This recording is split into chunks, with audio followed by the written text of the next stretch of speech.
लेकिन अफसोस यह है कि जिसके पास माहिर हकीम हो, जिसके पास एक्सपर्ट डॉक्टर हो, और वो उस डॉक्टर को छोड़कर झोला छाप डॉक्टरों की दवाइयों के पीछे पड़ा हो और झोला छाप डॉक्टरों से अपना इलाज करा रहा हो, उससे बड़ा बेवकूफ कोई होगा। जिसके पास तरीका मौजूद हो कि हमें कैसे रहना है, बच्चों को कैसे रखना है, बेटियों को कैसे रखना है, जिसके पास एक्सपर्ट डॉक्टर की दवाई मौजूद हो और वो एक्सपर्ट डॉक्टर को छोड़कर वेस्टर्न कल्चर पर, पश्चिमी सभ्यता पर चल रहा हो, अमेरिका और ब्रिटेन के और फ्रांस और स्पेन के नक्शे कदम पर चल रहा हो, मेरे भाइयों तो ऐसा ही है जो माहिर हकीम को छोड़कर झोला छाप डॉक्टरों के पास जाकर इंजेक्शन लगा रहा हो, उसको यही नहीं मालूम कि इंजेक्शन नस में लगना चाहिए या गोश्त में लगना चाहिए, वो आपको और बीमार कर देगा। और यही हो रहा है, यही हो रहा है। हम इस जिंदगी को जब उस तरीके पर चलाएंगे जो एक्सपर्ट डॉक्टर ने, मोहम्मद रसूलुल्लाह ने हमें बताई है और कुरान ने हमें बताई है, तो हम आखिरत को जीत सकते हैं, आखिरत को हम कामयाब बना सकते हैं, और हम इस दुनिया में उस आखिरत की जिंदगी को कामयाब बनाने के लिए भेजे गए हैं। ये जिंदगी तो चल जाएगी,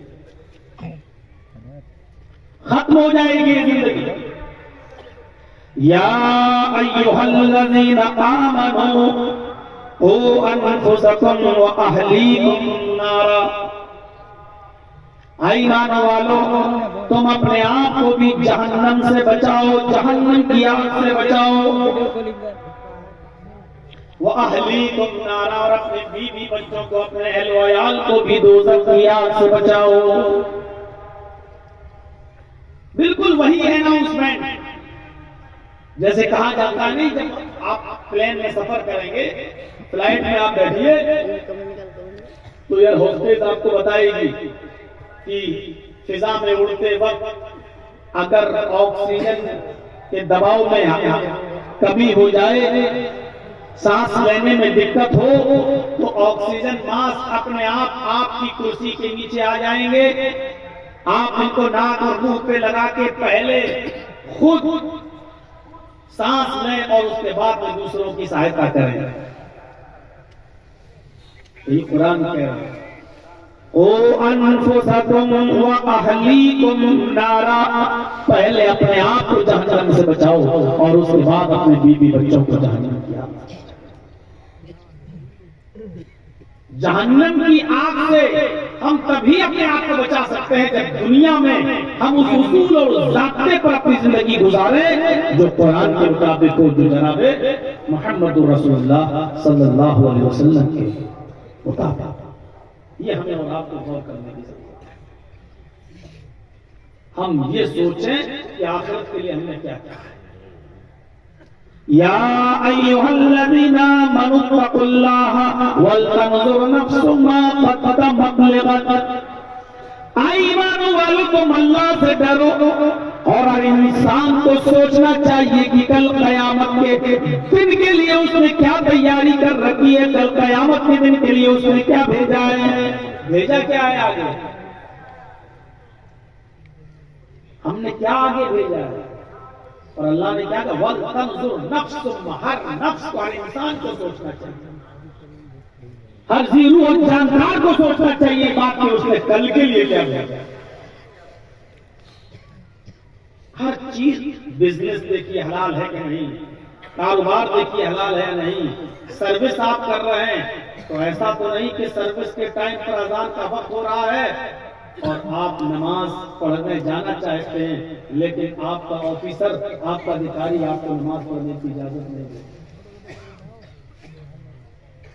और मसला याद रखिएगा, हर वो सर्विस, हर वो बिजनेस हराम है जिस सर्विस में और जिस बिजनेस में आपको नमाज पढ़ने की मोहलत नहीं दी।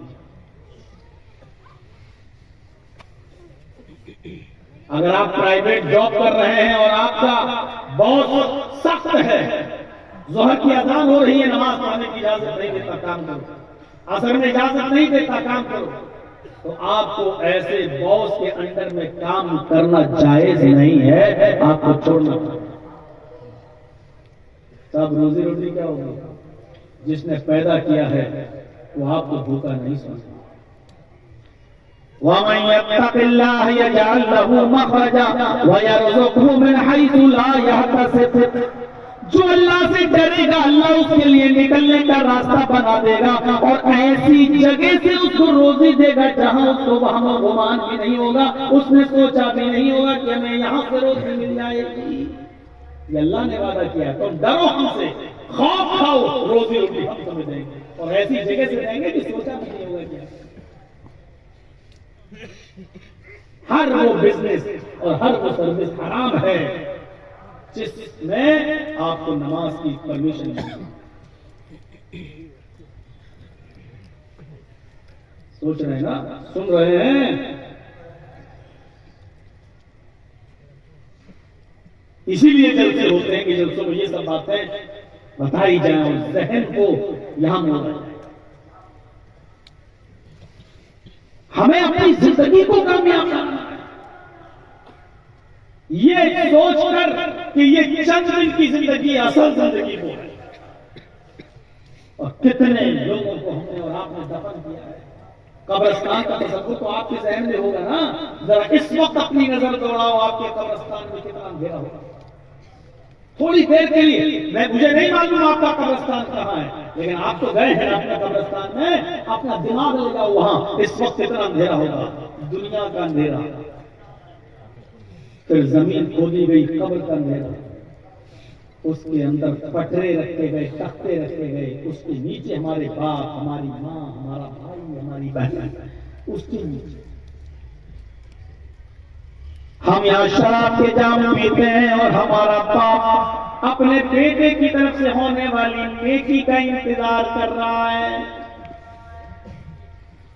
मेरा बेटा कोई नेकी करे तो उसकी बुरूदत, उसकी ठंडक मुझे भी मिल जाए। आप यहाँ हराम माल कमा कमा कर गुलछर्रे उड़ा रहे हैं। हमारी माँ, हमारे बाप कब्र के अंदर अपने बेटे की तरफ से दुआ का इंतजार कर रहे हैं कि कब मेरा बेटा, कब मेरी बेटी, कब मेरा भाई मेरी तरफ से सबका खैरात करे और उसकी बुरूदत और ठंडक मुझे मिले। जरा तसव्वुर करो, जब हमें हंसी आया करे, जब यहाँ बहुत ज्यादा खुशी हमको हुआ करे, तो उस खुशी के मौके पर जरा कब्रिस्तान की तरफ अपना दिमाग ले जाया करो कि हमारे बाप को किस चीज की जरूरत होगी, हमारी माँ किस चीज के इंतजार में होगी। मेरे भाइयों, अल्लाह के नबी जब सफर मेराज से वापस आए, जन्नत भी देखी और जहन्नम का अजाब भी देखा। जब जहन्नम का अजाब देखने के बाद इस दुनिया में आए तो आपने सहाबा से फरमाया, लौ तालमून मा अअलम लज़हिकतुम कलीलन व लबकैतुम कसीरा।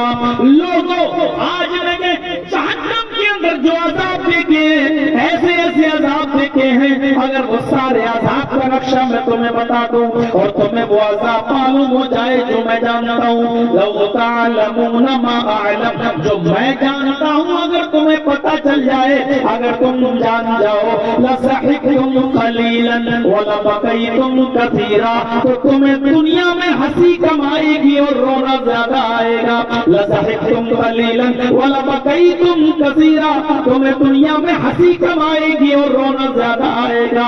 तुम रोते रोते अपनी जिंदगी खत्म कर लोगे। वमा तलज़्ज़ज़्तुम बिन्निसाई, दुनिया में सबसे ज्यादा लज्जत, सबसे ज्यादा एंजॉय, सबसे ज्यादा फायदा तुम अपनी बीवियों से हासिल करते हो। अगर तुम्हें हम उन आजाब के बारे में बता दें तो तुम दुनिया में अपनी औरतों से लज्जत हासिल करना छोड़ दोगे। वमा तलज़्ज़ज़्तुम बिन्निसा, अपनी बीवियों के करीब भी नहीं जाओगे।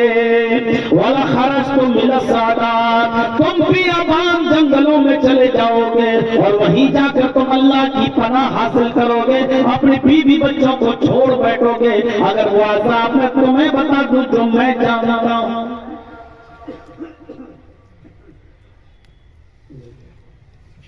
आंख बंद है, सो रहा है और योग कर रहे हो बाबा राम,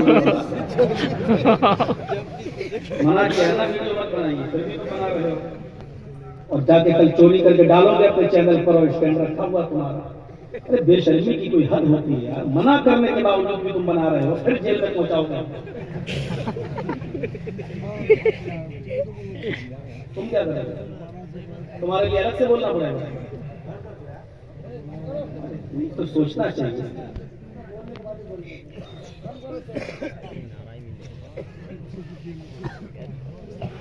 अब देखिए कोई टीवी चैनल वाला नहीं बोल, जब से इन लोगों पर हमने पाबंदी लगाई पापा की परियां गूंगी हो गई, अब किसी का मुंह नहीं खुल रहा है।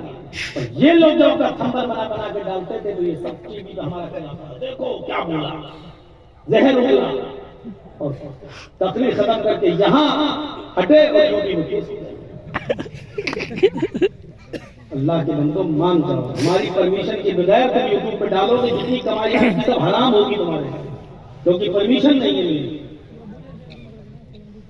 और रहा आप लोगों के सुनने की बात, तो आपने बताया कि मेरा चैनल मैं खुद लेके चल रहा हूँ रिकॉर्ड के लिए, ताकि ये लोग उल्टा सीधा डालें तो मैं दिखा सकूं बोर्ड में, मैं वो ही बोल के आया था, ये था ओरिजिनल, इसलिए मैं लेके चलने लगा। इन लोगों के बदमाशी की वजह से मैं लेके चलने लगा। राजधानी चैनल, चर्चित अंसारी ऑफिशियल चैनल, ये हमारे अपने चैनल है, आप इन पर देखिए, आपको मिलेगी। हम कहीं भी जाएंगे बोलने के लिए, आप इस चैनल पे आ जाएगी। आपसे कम से कम जो चीज हमें निकलवाना होगी वो हम निकलवा तो सकते हैं, लेकिन ये लोग नहीं निकालते। एक चैनल वाला थंबल बनाता है, मौलाना जर्जीस को हुआ एक लड़की से प्यार, ऐसे ऐसे थंबल बनाते हैं।